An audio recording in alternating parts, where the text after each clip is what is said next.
Still on justice for mohbad, my people, make una come out or make una come hear another one. Family of Fami Falana, the SAN, and Fami Falana himself. Hey, omo, no be small woto, no be small thing. My mouth no fit even talk wetin my ear hear like this. So make una come hear from our guest. But before then, I still remember una humble girl Kiss. I mean they bring una latest ogbonge tori. If you never subscribe to this channel, please subscribe. Click on the notification bell so that it will notify you anytime we drop tori like this. To my beautiful and amazing subscribers, thank you for always supporting this brand. And to my first time viewers, thank you for stopping by. Make we gather, guys, make we hear this woto as it dey hot. Gbogbo kéèsì tí Falana ṣe ó máa ń lulẹ̀ ni abájọ tó fi support ó lulẹ̀ nation àmàdá ọkọ̀ fún tani Falana kó lọ jókòó ìjọ tó ti lè máa support àṣànà ìjọ tó ti pe Wahab tó ti sọ fún pé kó má gba kéèsì bàbá Mohbad ẹ wá sọ fún mi pé Falana èèyàn dáadáa ni àṣírí ò ní bò Falana ó ṣẹ̀ṣẹ̀ bẹ̀rẹ̀ ni.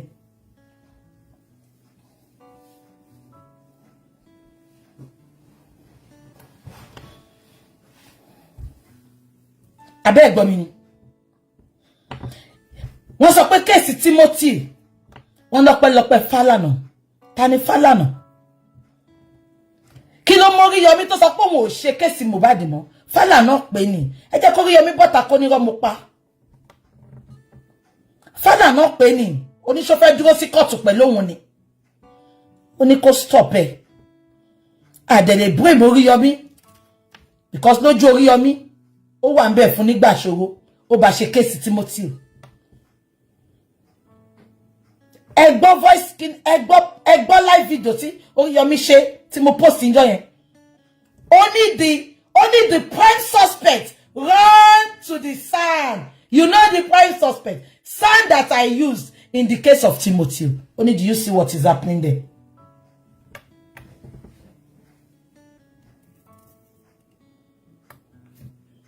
Falana, we are still waiting for your court letter. Files, we are still waiting for your court letter. Ẹ̀yin oníbàjẹ́, ẹ̀yin ìkà, abájọ à 35. Àròbìnrin lẹ́gbẹ̀ẹ́ àrọ́kùnrin. Àṣẹ customer Bobrisky ni, customer Puff Daddy ni. Ọlọ́run á mú gbogbo yín. Èmi ò wá against ẹ o. Ibi tó bá wùn ilẹ̀ lè kó lórí burúkú oko yín bọ̀. Ṣùgbọ́n ẹ má tún máa rubbish ẹ̀ sójú àwọn innocent Nigerians. Nǹkan tó yẹ kí bàbá ẹ bọ́dà ń pa kò bọ́dà ń pa at 35 wọn ò róbìnrin lẹ́gbẹ̀ẹ́ ìwọ ló ń pe Bobrisky tó fẹ́ bá yọ sentence ẹ̀ bàbá ẹ ò kọ́kọ́ pé pé báwo ni tiẹ̀ ṣe jẹ́ ṣé bàbá ẹ ní godfather ni aláìjì ni o ṣé bàbá ẹ ní godfather ni ẹ̀yin wèrè ẹ̀yin olórí burúkú ẹ jẹ́ ká gbọ́ nǹkan tí Falafala sọ mò ń bọ̀. Àbúrò ẹ̀ wá jáde. We are taking him to court. We are ẹ̀wò yẹn náà. Ẹ̀wò darling yaki ẹ̀. Ẹ̀wò darling yaki waves tó ṣe. Ó wá kó sẹ́gbẹ̀ẹ́ kan. Ó dàbí arúgbó ṣogeri. Ó mú darling yaki ńjọ́ náà. Ìyẹn àbúrò fáàsì obìnrin. Ó mú darling yaki. Ó wọ sẹ́gbẹ̀ẹ́ kan. Ó sọ di ayé yìí ti wọ́ sẹ́gbẹ̀ẹ́ kan. Ó mú darling yaki. Ṣé tó fẹ́ wá grant interview? Ló kojú lókètè. Bí a kò tiẹ̀ lọ́kọ bí tèmi báyìí. Ló ní kóhun múra ńjọ́ yẹn bí yóò wá rọ́kọ. Lókojú lókètè. We will not take it personal. He insulted the family. Darling yaki gbogbo edibi kankan onirin. We will not take it personal. He insulted the family. Abori yin buru ni. Abori yin buru. Bobrisky tó dárúkọ family. You know what? Ẹ mọ̀ nǹkan tó bí mi nú. Wọ́n wá fi Bobrisky tó dárúkọ wọn sílẹ̀. Why are you not suing Bobrisky? Why coming for VDM? VDM does not have a godfather, but he has God the Father. Ẹ mú court case yín wá ń bọ́ lọ́nbẹ̀. Àná wá mú darling yaki. Ẹ mọ̀ darling yaki. Kò tẹ̀ tún lọ Brazilian. Ó ti tangu bí wèrè. Lọ ṣe báyìí.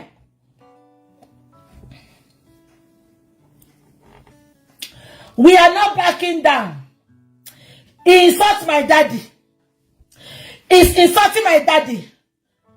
You call yourself a lawyer. Àbúrò fásitì mo bá wí sí yìí o.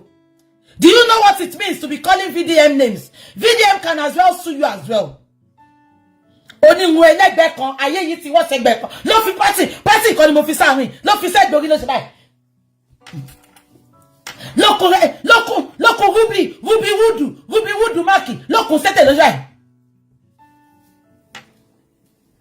bí ẹjọ́ tó pín fáìn lé wọn kò sí nle ni kò yé mi ló ṣe báyìí ló fling dali yak yẹn. We will not take it. It's insulting my father. Mo wá ń ra wọn non-entities. Àwọn ọmọ kékèké orí Instagram ló ń ṣe, yes, lock him up. VDM has gone to the wrong person. All their family is lawyer. Abe Shirin. Ta ló sọ fún pé tó jẹ́ Sanu ma win the case.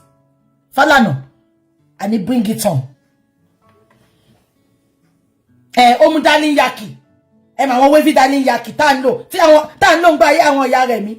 Ti mo darling yaki. Ta yóò lò mọ́. Wèrè wá kó 5 pack sórí. Ma won tó bá like irun tó full yẹn ni. Ó kó 5 pack sórí ló ṣe. Ó lè wá sún èmi náà o. Àjọ wà London ni o. I beg to apply ma sọ fún lawyer. Ẹjọ́ lawyer mi mọ̀ pé mo bu ẹ má bínú sà. Ẹ má bínú. Má bẹ̀ ni. Like irun tó full yẹn ni ló mú dali yaki 5 packs ló kó sórí bẹ́ẹ̀ lórí ẹ̀ gbogbo orí ọjà ìyàwó báyìí ló ń ṣe VDM kọ́kọ́ lọ sọ fún dádì ẹ̀ kó lọ pé V is different from fee bàbá ẹ̀yìn náà a máa fi V pé F báwo ni lọ́yà ṣe fẹ́ win ní kéèsì gan fífìd wọ́n ní vivid ẹni fífìd I will take very dark man wọ́n pe very dark man bàbá fádà náà ó dórí wọ́n sọ di very dark man. Darling yaki irú orí kékeré bẹ́yẹn darling yaki páàkì méjì ló jẹ́ kó lò ó kó márùn sórí ìtòrò ń bọ̀ lára ice ó fẹ́ wá ṣe interview ló ń gbórí ẹ̀ báyìí. VDM we want grey èmi gan tí mo ká lọ mo mọ lọ jù lọ ó pera ẹ̀ lọ́yà ó name call very dark one bẹ́yẹn ẹ̀ tún wá ṣe yẹn tán àtún sọ̀rọ̀ àwọn ará tẹ́lẹ̀ ṣàwọn yìí ẹ jẹ́ kí n lọ síbi tí mo fẹ́ gbé yín dé máa gbé yín dé bẹ́ẹ̀ lọ́sàn. Any so VDM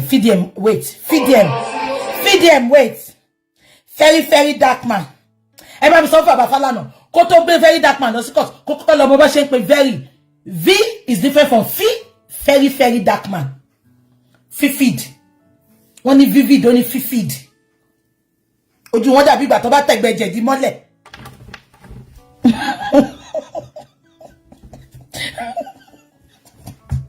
èmi náà wọ́n pé mo nice Sahara reporter dà Sahara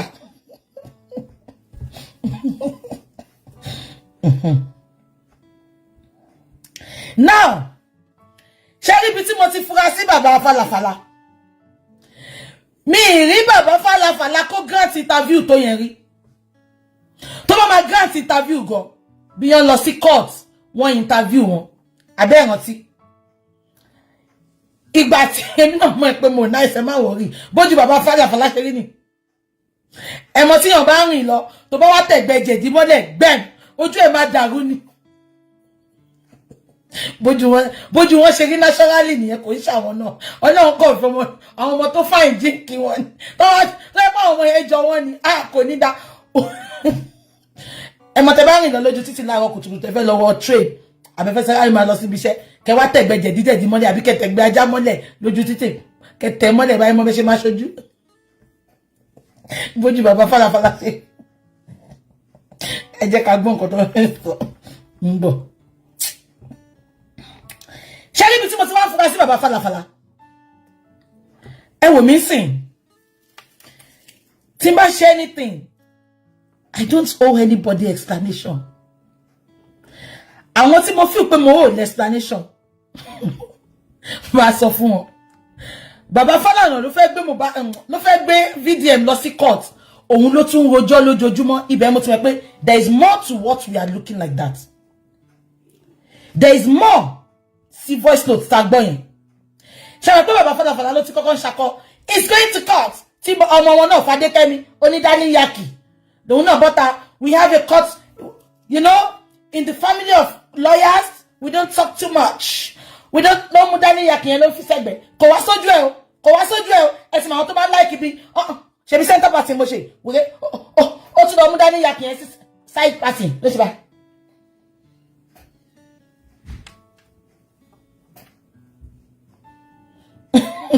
wọ́n ní mo lè rọrùn wọ̀ èmi gan sọ pé mo lọ máa lọ lóru ẹ jẹ́ ká máa gbọ́ lọ meanwhile Falafala ti ń ṣe báyìí ẹ jẹ́ ká gbọ́ fídíò ẹ̀ ó wá long grant interview pẹ̀lú ṣòwò rẹ̀ ta ló béèrè ẹjọ́ lọ́wọ́ wọn ẹ sọ pé à ń lọ court let's go to court ìgbà tó rí pé VDM ó play second voice note lánàá báyìí àbí níjọ́ yẹn bàbá Falafala ó bẹ̀rẹ̀ sí ní ṣàlàyé ó ń ṣàlàyé nǹkan tí ẹ máa gbọ́ mo fẹ́ kẹ́ gbọ́ ẹ rí ibi tí mo ti mú fífìdí jáde ẹ máa gbọ́ fi wọ́n pè fífìd very dark man wọ́n pè ní very dark man ó dẹnu bàbá Falana sọ di very dark man Falana false àti Fadékẹ́mi ẹ kọ́kọ́ lọ sọ fún dádì kọ́ mọ bá ṣe pé fífìd it's not fífìd vivid very dark man no very ẹ bá mi gbọ́n bíbá àbíṣẹ́wò rẹ ti block mi mo ń bọ̀ ẹ máa gbọ́. This guy called me from the correctional center and he asked him,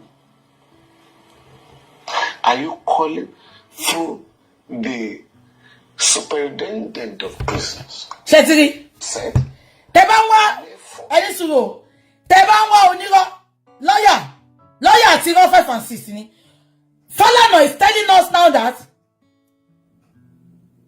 Bobrisky called Fowles. Ṣé bàbá ṣé dementia ti ń setting ni bàbá wa sọ sí pé Bobrisky ló pe Fowles but Fowles put it up. Fowles was not under duress when he put the update of. Fowles stated that he put a call to Bobrisky. Bàbá sọ sí pé Bobrisky ló pe Fowles. Ipe Fowles wá sọ pé ẹ máa gbọ́ bó ṣe cover ọmọ ẹ o. Ó ní Fowles wá sọ pé ibo ló ti rí phone.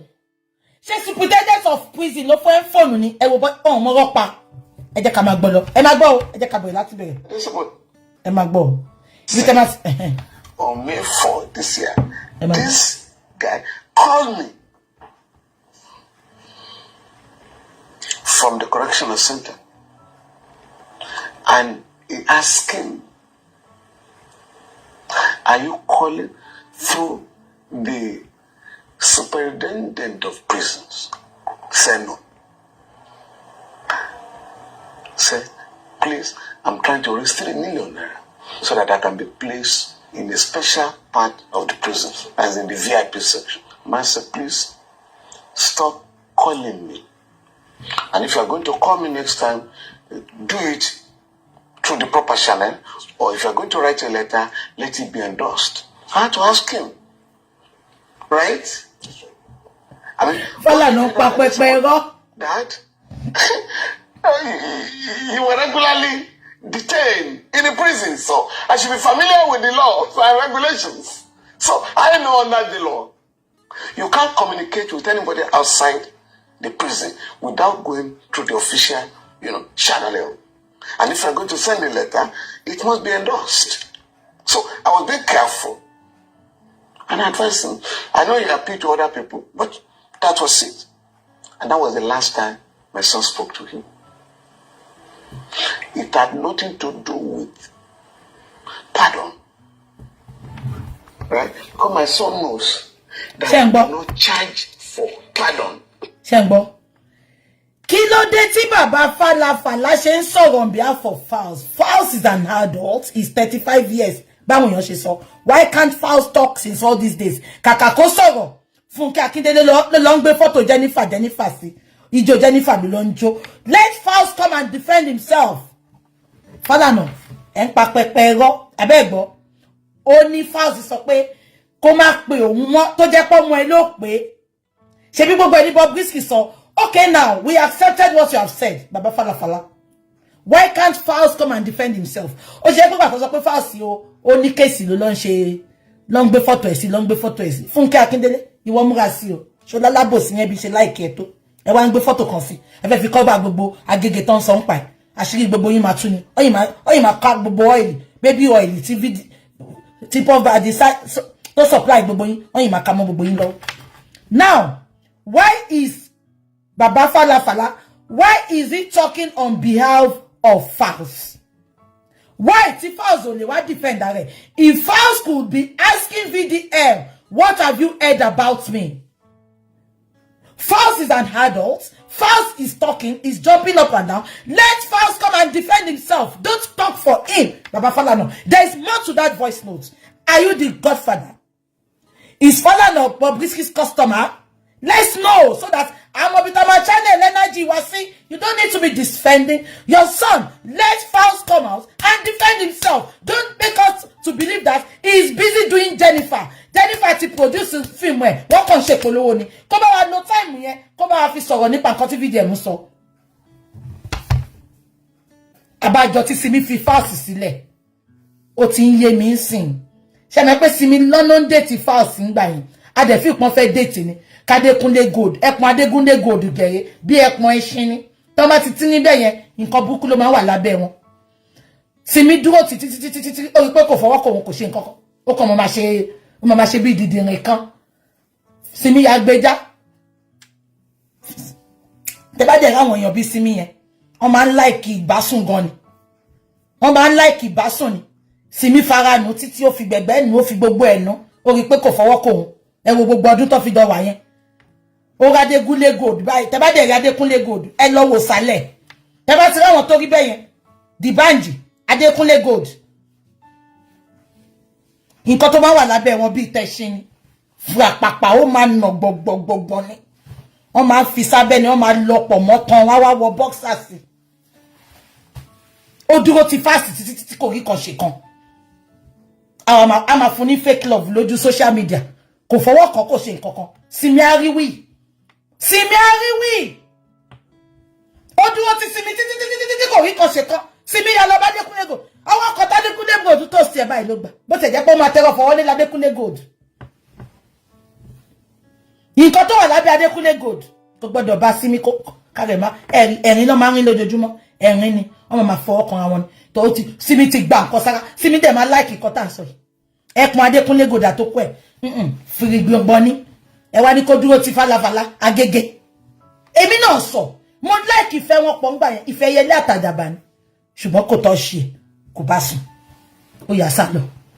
Falana pé ọmọ ẹ̀ kó wá ṣàlàyé. Ẹ jẹ́ ká máa sọ lọ. Àwọn tó bá ti ní bẹ́ẹ̀ Dibanji, ẹ pé gbogbo ní Dibanji bó ṣe máa ń ṣe ni. Oko Dibanji kò lè kéré. Òun àti Adekunle gold. Wọ́n gbọ́dọ̀ lámọ́yàn kó má mọ̀ bí tara ẹ̀ kú sí. Ẹ pé Simi ó máa ń rẹ́rìn, inú ẹ̀ máa ń dùn ni. Kò dẹ̀ ń ṣe fake love. Inú Simi máa ń dùn ni. Nǹkan tó wà ńbẹ̀. Davido gbogbo nǹkan lè ju báyìí lọ. Àwọn èèyàn ní nǹkan kan lábẹ́ kó lọ jókòó. Davido kan mọ̀ jókòó máa fò kiri ntí ẹ lọ. We rise by lifting others. Ìwọ lọ gbé be you kò ro bó máa lè gbé. Ẹ jẹ́ ká lọ gbọ́ kejì. Ṣé wá tó Baba Falana ti gbèjà ọmọ ẹ̀? Kò jẹ́ kí yẹn bọ́ta. Ẹ wá lọ gbọ́ second one. Ṣé rí bí tí Baba Falana ti ṣe èmi ni? Irọ́ ni mo hate láyé mi. Baba Falana wá fi rọ́kun fún wa. Baba wọ́n ní Davido. No, Davido mélòó ló wà. Ẹ mà wọ́n ṣẹ́rí oko Davido. Àwọn oko tó máa ń sún kìyẹn ni. Ó máa sanra bọ̀. Ẹmọ kòkòrò kan báyìí. Wọ́n máa ń jẹ ní ìlàjẹ. A máa ń mú lẹ́lẹ́ níbi omi ni. Ṣẹ́rí oko Davido. Davido ẹ mà wọ́n oko tí ó ń gùn síta tó máa ó máa súnkì àwa tíìkì. Oko tó dẹ̀ tíìkì kò ń ṣiṣẹ́ yẹn dáadáa. Èmi gan kọjá alájà Kaola. Tí n bá wojú ẹ̀ máa sọ owó oko tó ní ẹgbàgbé ẹ̀. Tí n bá wojú ẹ̀ bó o ní nǹkan tó bá sọ fún mi. Ẹ ṣe oko Davido dàbí oko ìtùn. Ẹ mọ̀ tún tẹ́ pé ó máa tíìkì mọ́ ẹ̀pọ̀n yẹn láì mọ́ bí ara wọn láì. A kì síbẹ̀ kan tí Davido nínú. Ṣùgbọ́n Adekunle. Ó dàbí kí ọkọ Mohbad àti dájì ẹ̀ títí ni. Tẹ́ni kò sí nǹkan lábẹ́ bàbá Mohbad. Ẹ̀rí tí ya Mohbad ń sunkún. Ya Mohbad forí lé láyà ní ìgbà tó dé court. Ó miss nǹkan tá ń sọ. Ẹ pé odidi 1 hour no voice note yẹn. Ọ̀rọ̀ ọjọ́ sí ya Mohbad fi ń sọ. Ẹ jẹ́ ká máa sọ lọ. Ibo la fẹ́ play sí. ẹ wá gbọ́ kejì yìí o. Falana, ibi tẹ́mi ti ní ìdí yín ni. Tẹ́ ẹ bá mú evidence jáde Falana, ibi tí ma ti ní problem pẹ̀lú yín ni. Ẹ̀gbọ́n kò ti Falana sọ níbẹ̀. Disturbing area. Ẹ máa gbọ́ o. The only disturbing area in this scenario is a threat to me and one of my 2 daughters. Some of these guys, who I believe are mentally deranged,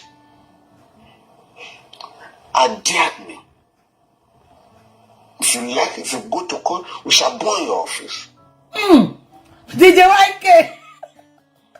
Baba Faust.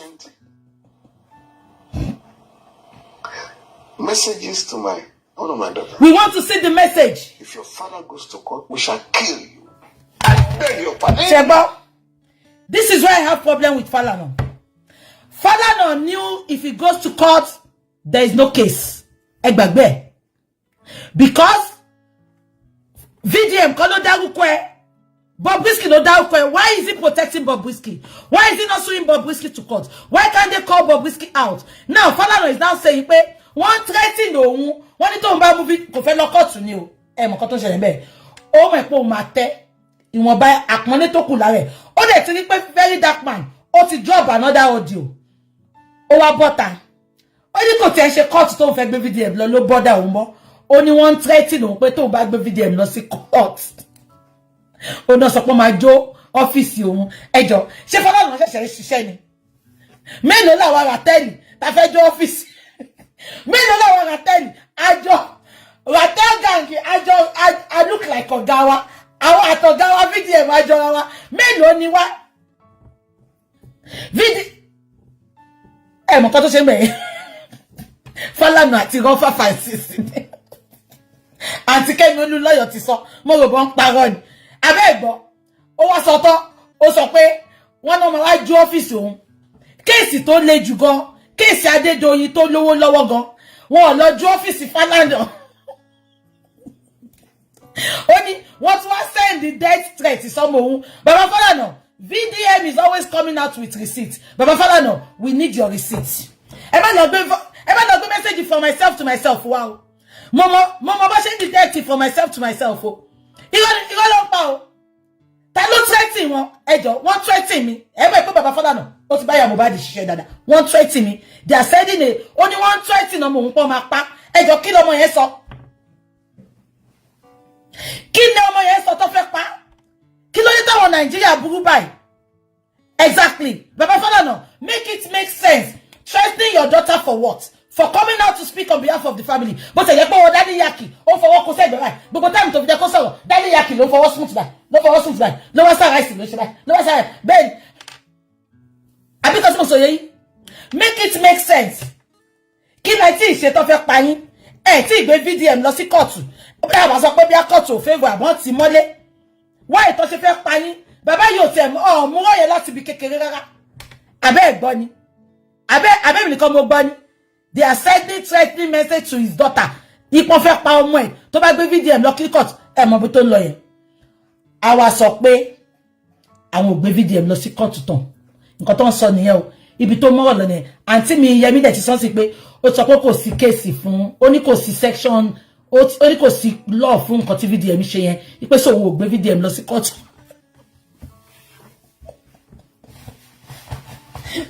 Baba Falana, wo can you dáwọ́lé di VDM yẹn ni? Falana, you be disgraced out of court. Mi fẹ́ mọ̀ àwọn tẹ́ fẹ́ bribe. You can imagine. We Ratels, we are not stouts. We are not. Threaten your daughter for what? Come and burn your office for what? Falana, according to your CRV, according to your CV, you've done a lot of cases, big men's cases. Our terrorism cases. But yet nobody threaten you and threaten your family. Why now? Because you know VDM has a lot. And you are trying to, you think by telling him you will take him to court, he will keep short. He's not keeping short. I know what you're accountable for. Sherry Deji Adeyanju. Lawyer VDM ni. What did I jọra wa gbogbo wa? Àwa ga tell ya ti lawyer wa ti VDM. Sherry Deji Adeyanju, lawyer VDM ni. Deji Adeyanju ọ̀rẹ́ Sowore ni. Sowore padi Falana ni. Seun padi Sowore ni. So ó fi pé ìtọ́lẹ̀ lè ṣe ní VDM tó bọ́ta tó wá sọ pé Femi is my uncle because VDM ò fẹ́ ṣe àwọn tó súnmọ́. Ìgbà tó dẹ̀ rí pé ó ṣe fàpàpà òun máa gbé lọ sí court ó ní then let's go there ó dẹ̀ ti bá mi ju second video síta second audio bàbá gbọ́ second audio ẹ̀dẹ̀ bá gbàgbé pé nínú second audio yẹn ṣé ń gbọ́ mi Bobrisky tún confirm bẹ́ẹ̀ pé òun fún Sànù kan lówó Bobrisky ò parọ́ mo rí táwọn kan sọ pé Bobrisky ń parọ́ ni let Falana come and prove to us that pé irọ́ ni Bobrisky ń pa he should take Falana to court sorry he should take Bobrisky to court if he takes Bobrisky to court let Bobrisky come and confront him and say mo fún yín lówó àbí mo fún yín lówó why are they covering Bobrisky and attacking VDM immediately tí Falana rí pé VDM tún ti ju second audio síta ó tún sọ pé òun gbowó fún San bàbá Falana sáré jáde ó láwọn ò ní gbé VDM lọ court mọ́ tó rán threatening àwọn Nigeria is a joke honestly and 99.9% of people watching they are still coming for VDM. VDM is a necessity. VDM is the chosen one. Have you ever seen VDM lost a battle? He will not lose because Ọlọ́run ló pé kó ṣèyàn. He will not lose any battle. Even let everybody leave him. He will be alone and God will be with him. One with God is majority. VDM will never lose that battle. Òun ló mú bàbá Falana tó lóun lọ court mọ́. Ó wá bẹ̀rẹ̀ sí ní praise ọmọ ẹ̀, ó praise the fouls. Mo rí fídíò tó fi praise the fouls yẹn. Ó wá praise the fouls. Ṣé mo nǹkan tó ṣe ń praise the fouls? Ó ti rí pé ibi tá a mú ojú lọ sọ́dọ̀ ọmọ yẹn. Ó fẹ́ yẹ ká mójú kúrò ńbẹ̀. Let fouls come out and defend what VDM had said. Baba Falana, you should not be the one defending for fouls. You said you have a family of lawyers. And VDM did not go for fouls. Fouls was the one that put an update out, thinking they want to silence VDM. But unfortunately, fouls, nobody is condemning whatever you do. It is your choice. But don't come out and rubbish people. Don't come out and lie to people. I want to be fast, you know. If not, he will not call VDM and say, what have you heard about me?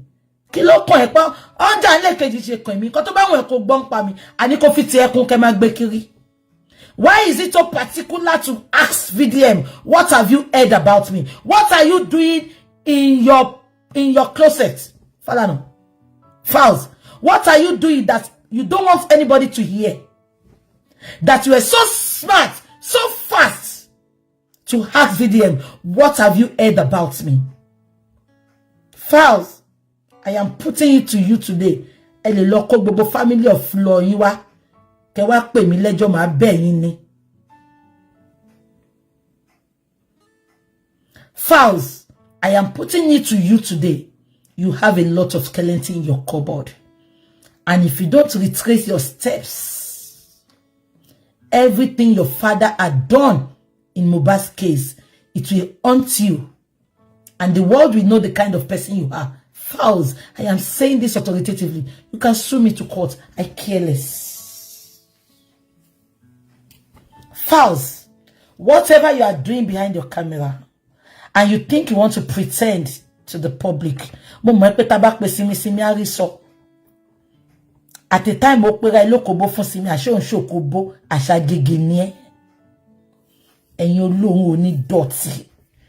you can choose whatever you want to be, but don't mislead the public. Go and face Bobrisky that mentioned your name and your father's name. Go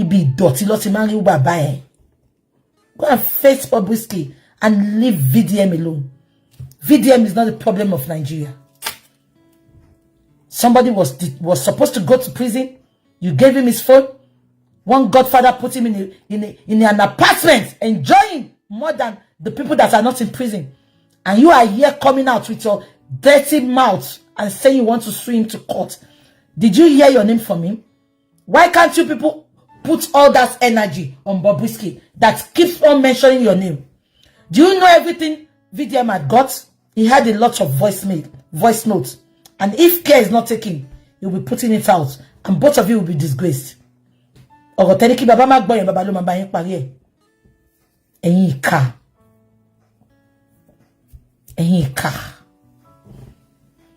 look at Falana coming out to speak for a whole family of lawyers. Why can't Fowls come out? If he wants to go and protest at Tollgate, you see, doing everything for the camera. Ọmọ kékeré tó ti kékeré parí. A parí náà, yàn gbọ́dọ̀ máa ṣagége náà kó má parí. Àwọn olóhun ò ní dọ̀tí. Ẹ mọ̀ kan tó máa bí mi nú, bá mi ṣọ̀rẹ́ kí gbogbo ayé mọ̀ ẹ̀pọ̀ rẹ̀ ni mi. You can never see where Fowls and Bobrisky were together in any picture or in any event. Not knowing he's Bobrisky's customer, he's Bobrisky's best friend. You put a call through to him. Your daddy is saying it was Bobrisky that called you. Who is lying? I can't stand them, those serious British. I can't.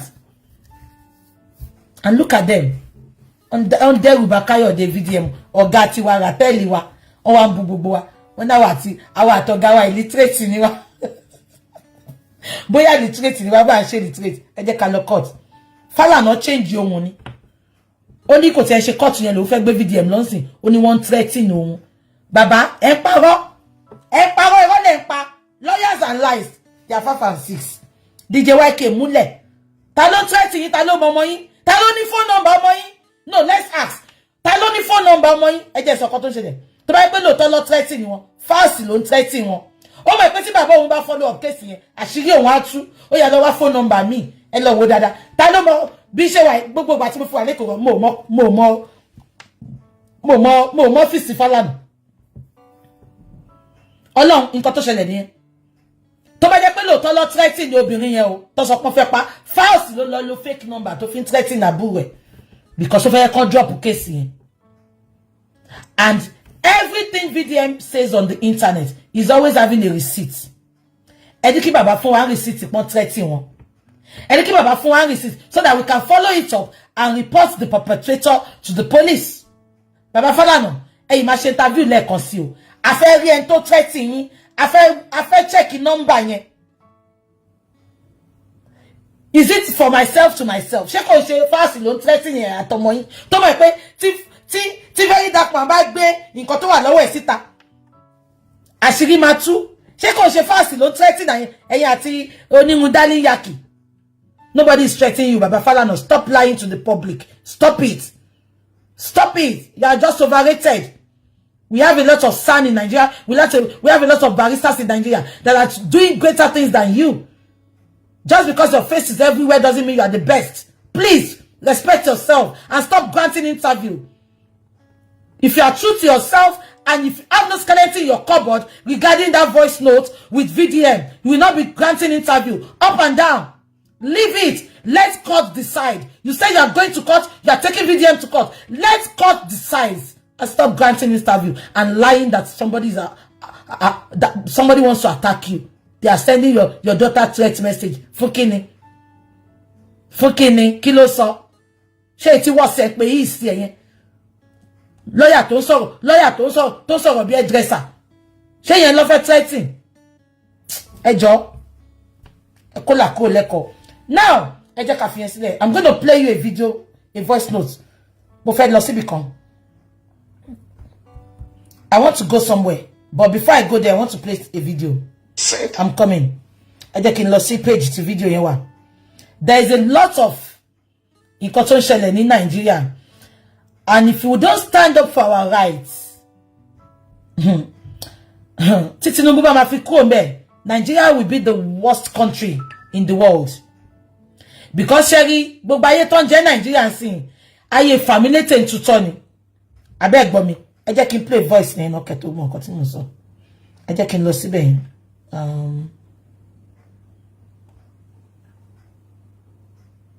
Yeah, I think it's this one. Yeah. I'm going to play you a voice note, and then we'll take it up from there. There was an interview with a lady. What's the Budeji dada? One lawyer VDM. Only one VDM Jora. And our followers VDM. One illiterate in if you want. I shall support the president.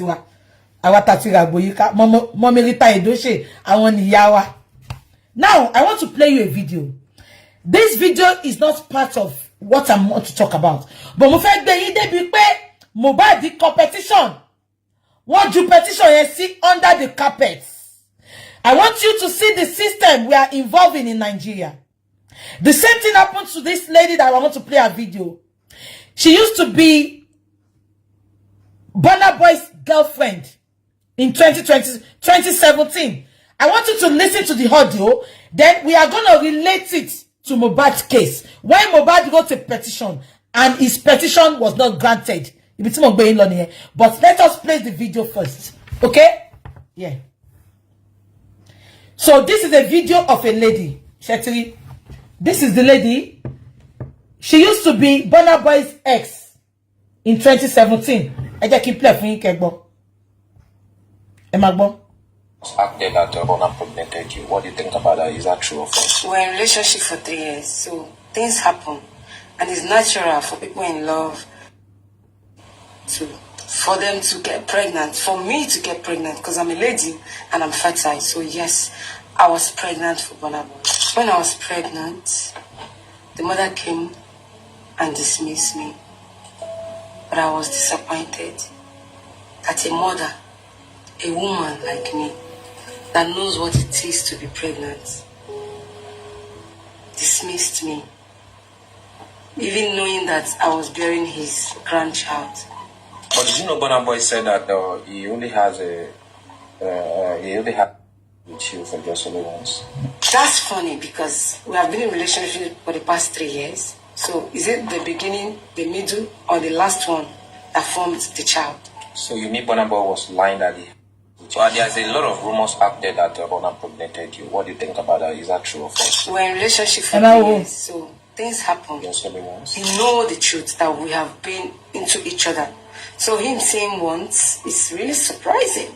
When I was pregnant, I was depressed, I was angry, I was in pain, some emotional trauma. But another thing happened. I was in my house. So happened at where?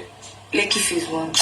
Normally he do come at home, he come to the house, we spend time. Burna Boy do come to phase 1 to check up on you? Yes, yes. Okay. We do spend time, you know, play like love beds, young girls, young boys do. So when I got pregnant, I told him, he was answering to me. We were even planning on, okay, if you have the child, what are we going to do about it? Who will take care of the child? You know it. He just stopped answering and was angry. I started telling me that he know the truth, that we have been, he was not responsible and he's not ready for the child. Then I was angry. Then he came out of social media. After that, someone came to my house, broke my door.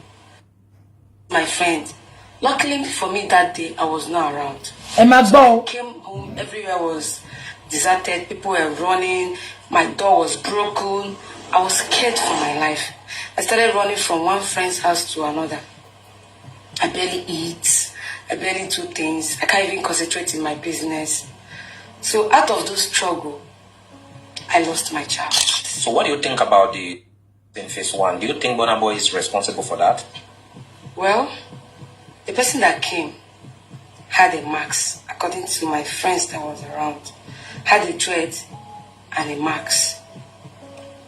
Then when I got home, Burna called me and said he wants to speak with me. That he was not responsible and he's not ready for the child. Then I was angry. Then he came out of social media. After that, where am I? That he wants to come there. I was scared. I couldn't even tell him where I am because I knew that he was the only person I had issue with at that time. And my life was at risk. I didn't want to. Did Burna Boy encourage you to leave the child or child? He started asking me, okay, how are you? How are you going to plan? How are we going to do it? Who will take care of the baby? He was actually Making responding, sense. yes. But after that day, the next day, he now got angry and started acting up and started blocking me and started warning me and started threatening me. Then after that day, did you report to the police what happened? Did you Yes, have a a statement? I had the statement. Do you know that we can still go to the police station right now and talk to them if it is true that you... Yes, I went to the police And there's no station. any action was taken about it? No action. That is how everything just went down? Yes. Up to today. This is where I'm going. Shebo, I don't know about this story because it happened in 2017.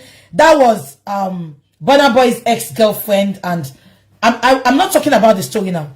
The lady said she was attacked in her house just because the relationship between her and Burna Boy was exposed on the internet, and they went to attack the lady. But luckily for the lady was not at home. She was attacked. She was threatened, life-threatening. Am I communicating? Now this lady reported to the police at Magoko police station. The policemen up to today, somebody went to the police station to report that they are threatening her life. Her life is under threat. The police did not do anything. She wrote a petition and everything. The police did not do anything. Rather, they threw that case under the carpet. The same way they did for Mohbad. When Mohbad sent a letter, Mambo, this is where I am going. I need to go. Ibiti mo lọ nìyẹn. Shari gbogbo system tó ń ṣe ní Nigeria. You go there to make a report, a petition. Just because the person is a celebrity or an influential person. They don't care if your life is at risk. They will not grant that petition.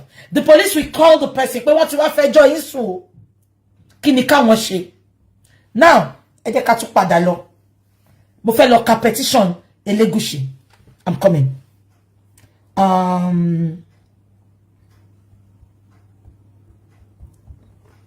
Mumbo. 1 minute. Mumbo, please. I want to read the petition for you. Emma Binosime, please. Yeah. Emma Binosime. I want to read the petition, please.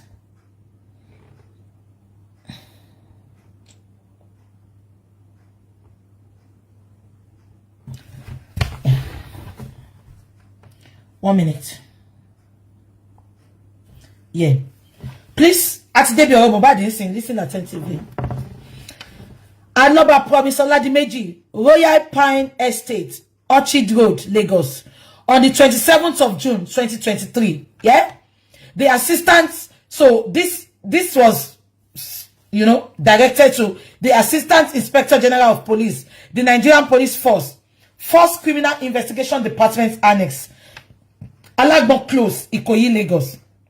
Petition to threat of life, malicious damage of properties, value the sum of 5 million naira, assault occasionally, oppression and conduct likely to cause breach of peace against Sam Larry Elegushi Elele, the same Elele to fún Bobrisky lówó. Ṣáwọn tó fẹ́ jà fún justice for Mohbad ni. No wonder all of them kept quiet. Ede kama solo. Sam Larry Elegushi, Elele, Obele, and others. I of the above named person and address, a law-abiding citizen and a musician, bring to your notice the assaults and threats to my life by the above mentioned person.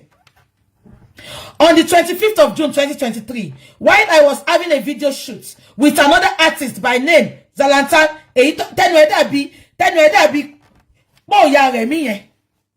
the above mentioned person numbering about 15 led by Sam Larry Elegushi invaded the premises with dangerous arms such as guns, cutlass, etc. where I was shooting video and scattered the whole process of the shooting, damaged the equipment, damaged the equipment I was using for the shooting, valued about 5 million naira. And they started threatening my life. They started threatening my life, which in the process, they became violent and assaulted me, which I sustained injuries, but narrowly escaped. Attached to this petition is the said pictures. Total I paid for the shooting they have destroyed is 8 million naira, which is non-refundable. Am I communicating? However, during Benny, Eduzalanta da bipo ya remi. Mo ti ya remi man no. Benny Salanta ṣe rí nìyẹn. Tó bá wẹ́n tó ugly jù láyé yìí. Obìnrin gan fẹ́fẹ́ kúfẹ́. Ṣé táwọn boys yìí ò bá lówó ṣe lè fẹ́ wọn ni? Very ugly. Tí nǹkan mi bá wà tó ju ugly lọ Zalanta yẹn ni. Kò sí bó ṣe lè múra fún ugly yẹn yìí mama speak all over his face ni. However, during the assault, they were boasting that they work for Oba Elegushi and that they have been asked to deal with me for reason best known to them, which till date, they are still threatening to kill me if seen. Sir, I call on your good office to save my life from above mentioned person and bring them to book. This is where I have problem with Elegushi. Now, ṣé gbogbo yín rí pé nǹkan tó ṣẹlẹ̀ sí ex-girlfriend Odogu Burna Boy, òun náà ló ṣẹlẹ̀ sí Mohbad. Mohbad competition yìí, bóyá ká sọ pé àwọn ọlọ́pàá yẹn wọ́n ti come to Mohbad's aid ni, Mohbad will still be alive today. Am I communicating? Tí Mohbad bá parọ́ mọ́ Elegushi ni, kò ní dárúkọ ẹ̀ with his full chest. Am I communicating? Elegushi, your name will still be mentioned. Take me to court. You will meet my lawyer there. Your name will always be mentioned, Elegushi, which I will speak it in English so that you won't have the opportunity to be wasting money to transcribe. I will speak this part in English so that your solicitor will not waste money to translate my Yoruba. Elegushi, this is for you. You call yourself a king of a particular place. This is a big allegation against you. Oni of Ife is there. His name was not mentioned. Oba tó bá wọ ṣéènì ńlá yẹn, they did not mention his name. Now, this boy made a petition towards you, Elegushi, that your boys wants to eliminate him. He took the petition to the police. Look at this last paragraph. He said, however, during the assault, they were boasting that they work for Oba Elegushi and that they have been asked to deal with me for reasons best known to them, which till date, they are still threatening to kill me if they see me. Elegushi, let's assume that you were not told of this petition. I have made my investigation beyond reasonable doubt. If anybody writes a petition to this policeman, if it is an influential person, what they do, they will put a call through to the person. Check out what's saying. Influential, they will put a call through to the person. Lagbaja ti petition you, kini kashe. Somebody has petitioned you. What do you want us to do? So, give or take, by or large, the policemen in Alagbon, they put a call through to Elegushi that Mohbad had petitioned his boys and his name was mentioned. Am I communicating? Now, put that at the corner of your chest. As a king of a community in Nigeria, what are the responsibilities? What are the responsibilities of a king in Nigeria? I am asking you questions, people watching me this evening. Elegushi, I'm saving you that money so that you are not going to transcribe. You are not going to be putting my Yoruba into English. Let me say it in English. People watching me tonight, please. What are the qualities? What are the responsibilities of a king of a community to his people in the community? To protect them. Am I communicating? The number one responsibility of a king is to protect his people in his community. Am I communicating? But in Elegushi's case, reverse was the case. He refused to protect his people of the community. Number one. Number two, the fact that his name was mentioned. Ejo, who was the person? Who was the person? Chembo, who was the person that was supposed to protect Mohbad more?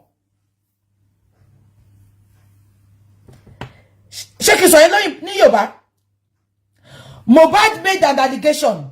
Elegushi's responsibility is to look after people under his borough, to look after people under his community.